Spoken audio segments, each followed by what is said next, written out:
کے بعد انسان کا سب سے زیادہ تعلق اس کے رب کریم کے ساتھ ہوتا ہے۔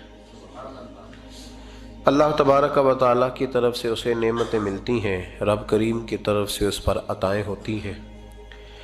اللہ کی طرف سے وہ آیا ہے اور واپس اللہ ہی کی طرف لوٹ جائے گا۔ ابتدا بھی مالک کریم کی ذات ہے اور انتہا بھی اسی رب کریم کی ذات ہے۔ انسان دنیا میں جتنے بھی پیچ و تاب کرتا ہے، جتنی بھی دنیا داری کرتا ہے اور جتنے بھی معاملات میں وہ وقت گزارتا ہے، وہ سارے عارضی ہیں، وقتی ہیں، اور بہت ساری چیزیں تو صرف اور صرف دھوکہ ہیں اور دھوکے کے سوا کچھ بھی نہیں۔ اگر اس کا یہ ذہن بن جائے کہ میں نے اپنے تعلقات کو، اپنے معاملات کو اپنے رب کے ساتھ صحیح رکھنا ہے، تو جب اللہ کے ساتھ اس کے معاملات ٹھیک ہوتے ہیں تو بندوں کے ساتھ خود بخود ہی ٹھیک ہو جاتے ہیں۔ اگر خشیت الہی پیدا ہوتی ہے، خوف خدا اسے نصیب ہو جاتا ہے، اور اگر اللہ تبارک و تعالیٰ کا قرب اسے میسر آتا ہے، اس رستے کا یہ سفر شروع کر دیتا ہے، تو بندوں کے ساتھ تو معاملات ویسے ٹھیک ہو جاتے ہیں۔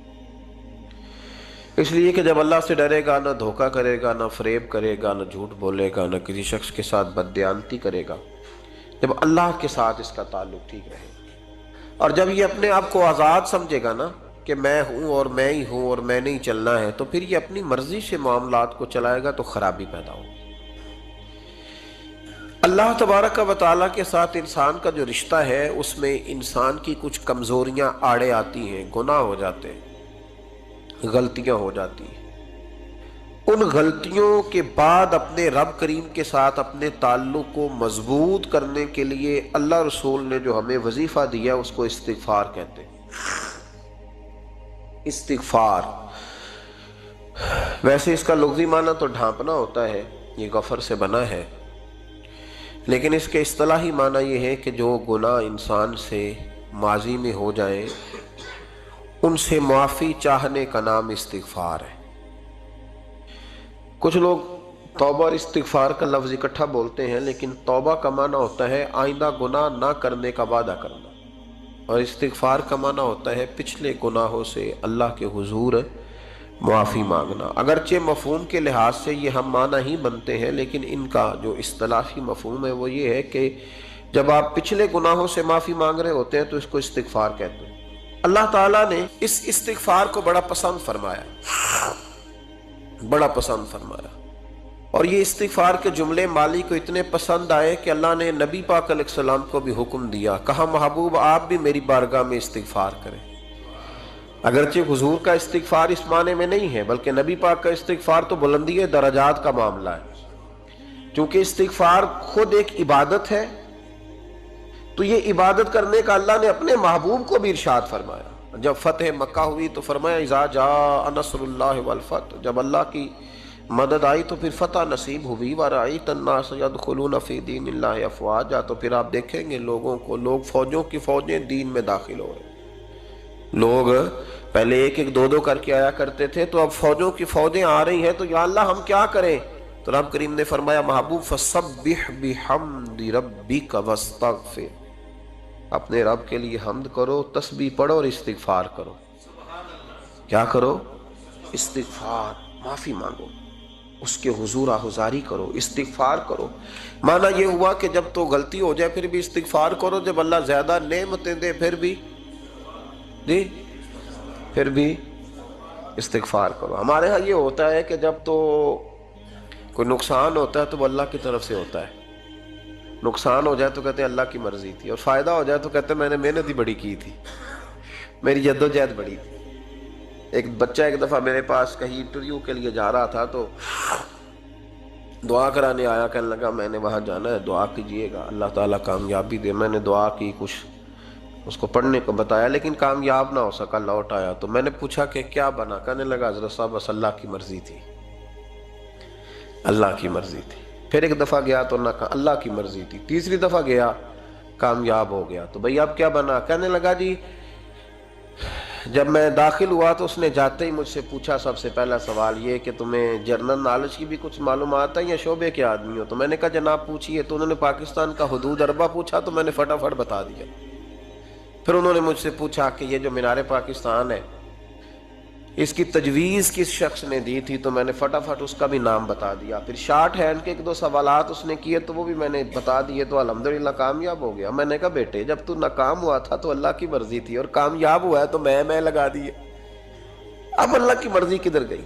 یہ اتنا بڑا نقص ہے انسانی فطرت کا, اتنی بڑی کمزوری ہے کہ معاذ اللہ تعالی ہم کمزوریاں قدرت کے کھاتے میں ڈال دیتے ہیں, اور ناکامیاں قدرت کے کھاتے میں, اور کامیابیاں.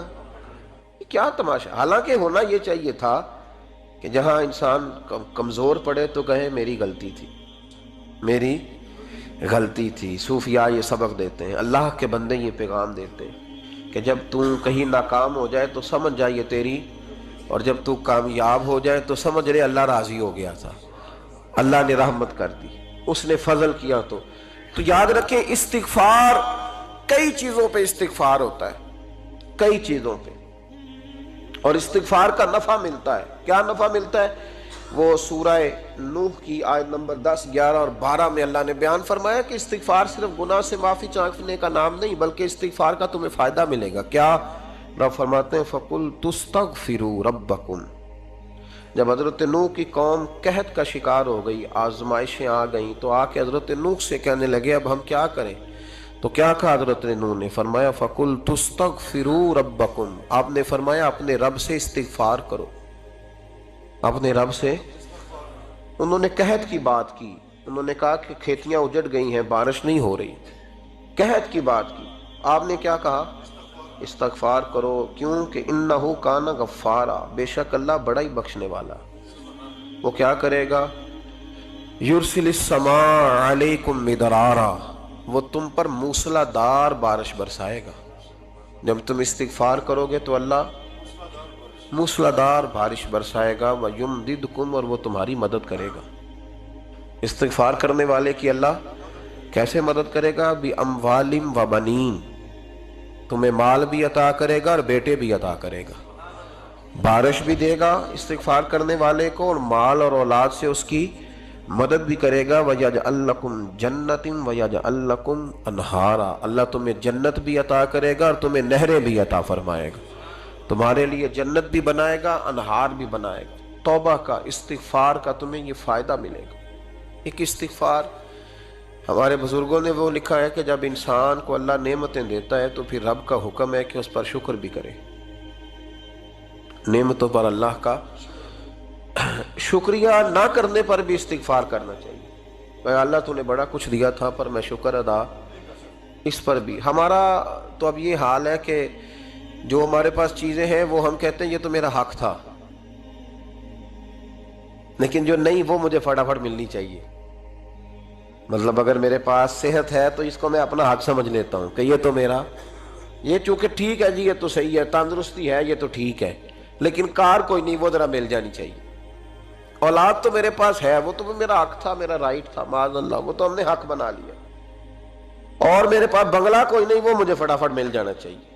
بھئی یہ کس طرح تیرا حق تھا, کس حساب سے؟ یعنی جو چیزیں ہیں ان کو سنبھالنے کی فکر نہیں ہے, اور جو نہیں ہے ان کے طلب کی فکر لگی ہوئی ہے. شکر نعمت کو محفوظ کر دیتا ہے, شکر نعمت کو محفوظ کر دیتا ہے, اور ناشکری نعمت کو لَئِن شَكَرْتُمْ لَأَزِيدَنَّكُمْ وَلَئِن كَفَرْتُمْ إِنَّ عَذَابِي لَشَدِيدٌ. اللہ فرماتے ہیں شکر کر, میں تیری نعمتوں میں اضافہ کر دوں گا, اور ناشکری کرے گا تو عذاب دوں گا. شکر نہیں نہ ہوتا, شکر نہیں ہوتا. دیکھیں نا, 100 روپے ابا جی نے دیا ایک بچے کو, اور اس کو کہا کہ جا دکان سے کچھ چیز لے آ, تو وہ 100 روپیہ اس نے رستے میں جاتے ہی کہیں پھاڑ دیا یا گوا دیا. تو اب وہ والد سے دوبارہ 100 مانگتا ہے, تو والد کہتا ہے کہ پہلے 100 کا تو نے کیا کیا؟ نہیں سمجھ آئی آپ کو میری بات؟ پہلے 100 کا کیا کیا؟ تو وہ کہے گا جی باپ میرا دل کرتا تھا میں نے پھاڑ دیا. جوان بچہ ہے, سمجھدار ہے, 12-14 سال کا ہے. میرا دل کیا تھا میں نے پھاڑ دیا, ختم ہو گئی بات. تو ابا نیا 100 دے دے گا. سبحان اللہ, کتنے خوش ہو کے آپ کہہ رہے ہیں نہیں دے دینا سو. یہ کیسے ہو سکتا ہے بھائی؟ کروڑ پتی والد بھی ہو تو 100 کا نوٹ دوبارہ دیتا کیوں؟ بیٹا نہیں اس کا, پیار نہیں, کیوں نہیں دے رہا؟ وہ کہتا تو نے میرے پہلے 100 کی قدر نہیں ڈالی, نیا تجھے کیسے مل جائے؟ انہیں خیال ہی نہیں کیا, تو نے جدوجہد ہی نہیں کی. تو نے حضرت مولا رومی نے مثال دی ہے